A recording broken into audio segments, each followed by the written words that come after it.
Hi everybody, let me introduce you to Vento. This is Vento, the air filter system for CoreOne, which has a HEPA and carbon, activated carbon. So what you actually require is 8 magnets, 6 by 3 magnets, round magnets, okay, which you can fit in, and then some EVA foam, which is 5 millimeter by 2 millimeter. Right, and then you just paste around it.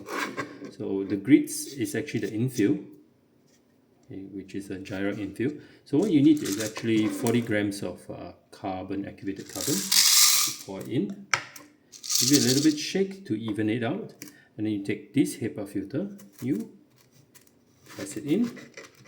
It has to fit snugly and it stays in place. So when you lift it up, it does not droop down. All right.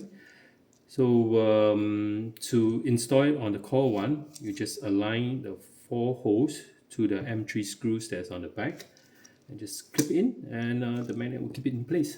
And that's it. The Vento. Yeah.